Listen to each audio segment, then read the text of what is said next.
नमस्कार दोस्तों, आपका धन्वंतरी कृपा हेल्थ सेंटर में बहुत बहुत स्वागत। दोस्तों, पीछे कुछ दिन पहले मैंने एक हल्दी से जो शुगर के लिए दवाई बनती है उसके बारे में बताया था। तो दोस्तों, आज मैं इस वीडियो के माध्यम से थोड़ा आपको फिर से डिटेल में बताने की कोशिश करूंगा। उम्मीद है आप इसको ज़रूर समझ जाएंगे और जो भाई या बहन इसको बना सकते हैं तो बना लें।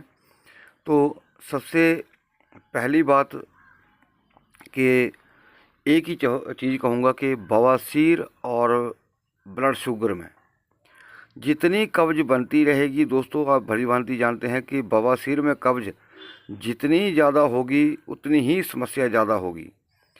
और ब्लड शुगर में भी ऐसा ही है, जितनी आपकी कब्ज जो है ज़्यादा रहेगी, आपकी शुगर जो है वो ज़्यादा आएगी और कम होने का नाम नहीं लेगी।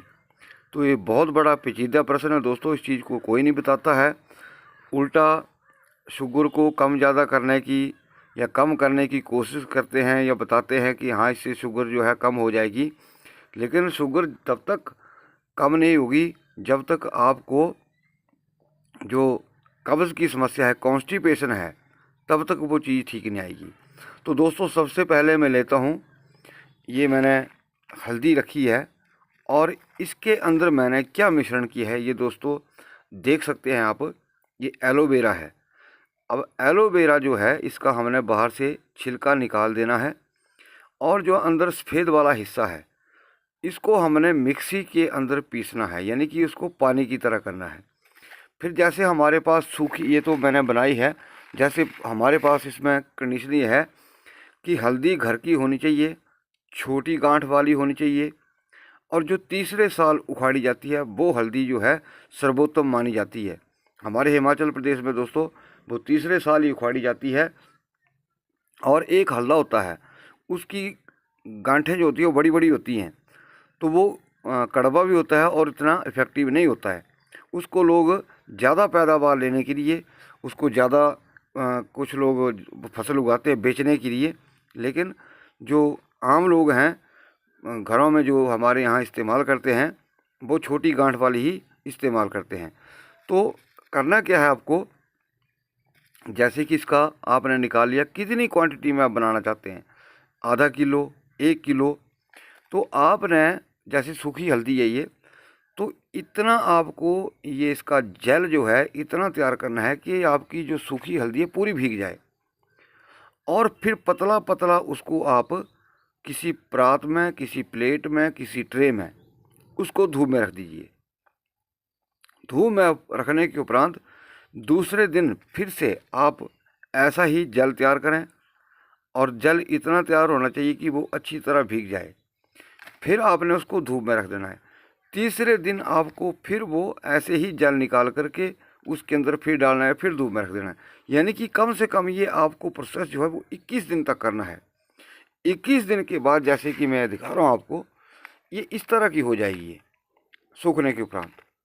अब ये जब सूख जाएगी तो इसको आप बारीक पाउडर मिक्सी में पीस सकते हैं। इसका आप 1 चम्मच डेली खाली पेट ले सकते हैं, रात को भी ले सकते हैं। ये नुस्खा दोस्तों शुगर के लिए बहुत अच्छा है। और इसका दूसरा लाभ जो है दोस्तों, वो आपको कब्ज़ की समस्या, कॉन्स्टिपेशन की समस्या नहीं होगी। दोस्तों, एलोवेरा का और एक और चीज़ मैं आपको बता दूं, ये जो इसका फूल होता है, हालांकि इस डंडी की भी सब्ज़ी बनती है, लेकिन ये जो फूल की सब्ज़ी है दोस्तों बहुत स्वादिष्ट होती है। अगर कोई भाई खाना चाहे तो वो इसको फूलों को निकाल करके इसकी सब्ज़ी जो है बहुत टेस्टी बनती है। तो आप इसके अंदर अंडा मिलाकर भी इसको बना सकते हैं, जैसे आपकी इच्छा हो। अब इसके बाद दोस्तों एक और चीज़ आती है, सेम प्रोसेस है कि जैसे आंवला होता है, आंवले का रस निकाल करके, जैसे हल्दी है ये तो बनी है, प्रोसेस वही है। हल्दी के अंदर आपने आंवले का रस इतना डालना है कि मतलब वो भीग जाए। डेली आपको रस, ताज़ा रस निकालना है और पतला पतला करके धूप में आपको किसी परात में, किसी ट्रे में उसको आपने सुखाना है। डेली आपको रस डालना है, डेली आपको उसको सुखाना है धूप में। तो 21 दिन करने के उपरांत फिर वो आपको क्या करना है कि उसको फिर पीसना है। लेकिन दोस्तों यहाँ ध्यान रखिएगा कि ये आंवला जो है, आंवले का रस जब मिलाया जाता है तो दोस्तों ये पत्थर की तरह हो जाता है, बहुत सख्त हो जाता है। तो या तो आप ऐसा करें कि इसकी जैसे आपके पास रस है, जैसे आपने मिलाया है, सूखने से पहले आप उसकी गोलियां बना लो ताकि आपको पीसना ना पड़े, क्योंकि ये मिक्सी में भी नहीं पीसा जाता, बिल्कुल पत्थर की तरह हो जाता है।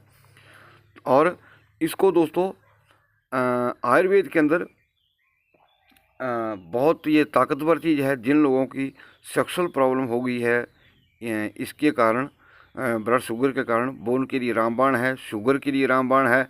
हालांकि मैंने पिछले वीडियो के अंदर बताया था कि अगर कोई डायबिटिक है और इसकी प्रॉब्लम है, जैसे इरेक्टाइल डिसफंक्शन है, लिंग में तनाव नहीं है, नसें कमज़ोर हैं, तो वो 3 बीज जो है नींबू के भी खा सकते हैं। लेकिन एक भाई प्रश्न कर रहा था कि कितने दिन खाना है। भाई जितने दिन आप यूज़ करना चाहें कर सकते हैं। अब ये भी इसमें कोई क्वांटिटी नहीं है। अब ये सॉरी, ये आंवले की रसायन बोलते हैं, लेकिन वो आंवले की रसायन दोस्तों बहुत, जो आप खुद बनाएंगे बहुत ज़्यादा इफेक्टिव होता है। तो उसका भी आप एक छोटा चम्मच लें, क्योंकि बहुत स्ट्रॉन्ग होता है वो भी जब आप खुद तैयार करेंगे। तो आंवले की रसायन यानी कि जो आंवले से बनेगा, उसका आप छोटा चम्मच जो है आप इसको रात को ले सकते हैं, सुबह भी ले सकते हैं। और दोस्तों यहाँ एक और चीज़ कहूँगा, आँखों के लिए दोस्तों ये आंवले की रसायन जो आप बनाएंगे ये बहुत बढ़िया है, सेक्सुअल प्रॉब्लम के लिए आपके लिए बहुत अच्छा है। तो पिछले साल तो खैर दोस्तों आंवले नहीं थे, लेकिन इस बार जो आंवलों की फसल है वो बहुत अच्छी है। अब नेक्स्ट मुद्दे पर आता हूँ दोस्तों। इसके बाद जो ब्लड शुगर में सबसे ज़्यादा और चीज़ें कारगर हैं दोस्तों, मैं बताता हूँ। गिलोय एक सर्वोत्तम औषधि है ब्लड शुगर के लिए, लेकिन इसको बनाना जो है वो दोस्तों खुद पड़ेगा। और ये जो बनेगी दोस्तों, गिलोय घन जो आप तैयार करेंगे, गिलोय से आप जैसे ही दवाई बनाएंगे तो गिलोय जो है घन जो है वो मक्खन की तरह होता है, मुलायम। तो उसके बहुत सारे तरीके हैं। अगर आप इसको सर्दियों में गर्मियों में बनाना चाहें तो उसके अंदर आप दारू हल्दी का इस्तेमाल कर सकते हैं। दारू हल्दी भी शुगर के लिए बहुत अच्छी है। दारू हल्दी का एक्सट्रैक्ट उसके अंदर मिला दीजिए दोस्तों। जो गिलोय घन है, अगर उसको दारू हल्दी के साथ बनाते हैं बहुत इफेक्टिव रहता है। मैंने प्रयोग करके देखे हैं दोस्तों, ये मनगढ़ंत नहीं है, ये प्रैक्टिकल होता है। अब इसके बाद दोस्तों, जैसे आप सर्दियों में तैयार कर रहे हैं दोस्तों, एक चीज़ का ध्यान रखिएगा, गर्मियों में शुगर कम होती है और सर्दियों में जो है शुगर हमेशा बढ़ के आएगी, क्योंकि इसका सीधा हमारा नाभि से कनेक्शन है। और इसका रीज़न ये होता है कि नाभि के ऊपर सर्दियों में ज़्यादा जोर पड़ता है, इस करके जो ब्लड शुगर है सर्दियों में वो ज़्यादा आती है गर्मियों की निस्बत, गर्मियों के मुकाबले।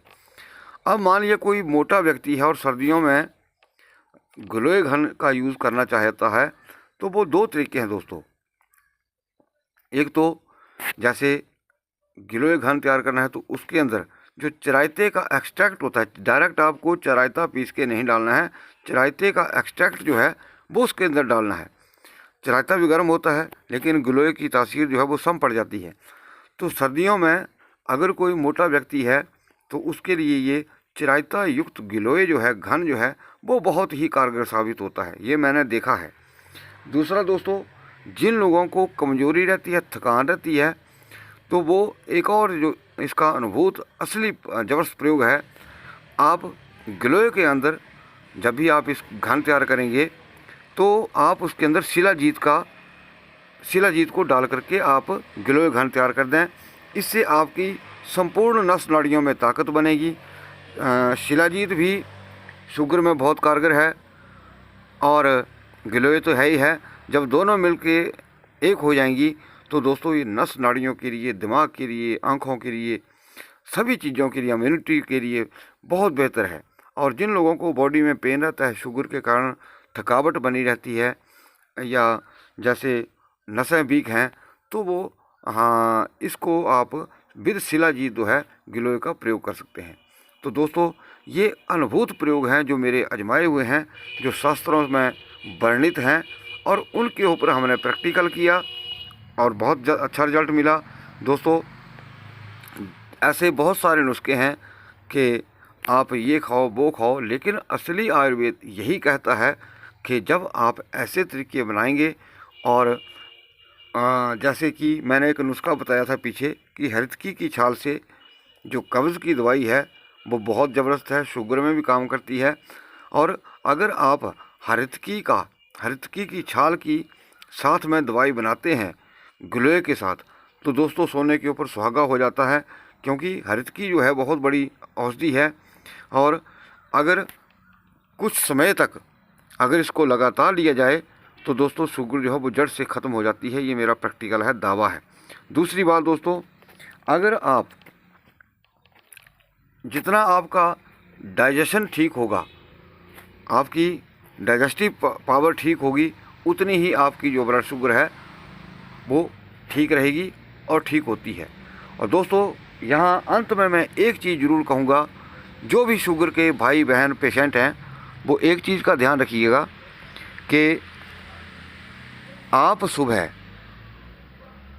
8 बजे के बाद और 10 बजे से पहले पहले अपना भोजन कर लें। दोपहर में भोजन ना करें। और सर्दियों में तो वैसे दिन ही छोटा होता है, तो आप अगर 10 बजे खा लेते हैं, शाम को आप 7 बजे खा लीजिए। दोस्तों आप बोलेंगे कि खाने से भी अगर ये प्रयोग भी करते हैं खाने का, तो भी आपकी शुगर जो है वो कंट्रोल में आ जाएगी।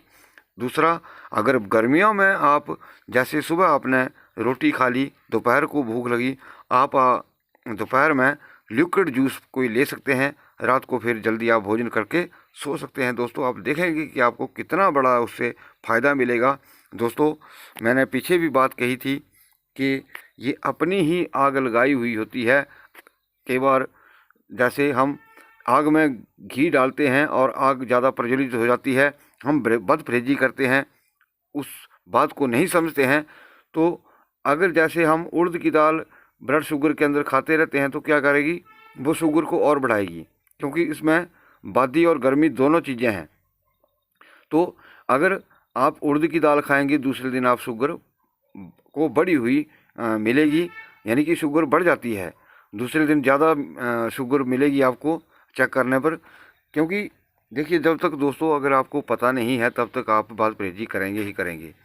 तो कहने का भाव है, अगर आप घी रूपी उड़द की दाल को खाते रहेंगे तो जो शुगर है वो बढ़ती जाती है और बढ़ जाएगी। तो दोस्तों इन चीज़ों का, आप तली चीज़ों का विशेष ध्यान रखें, तली चीज़ें बिल्कुल ना खाएं। तो ये जब तक आप कुछ एक परहेज़ जो है आप कर लेंगे तो निश्चित तौर पर आपको फ़ायदा होगा। उम्मीद करूंगा दोस्तों कि आपको मेरा वीडियो ज़रूर पसंद आया होगा।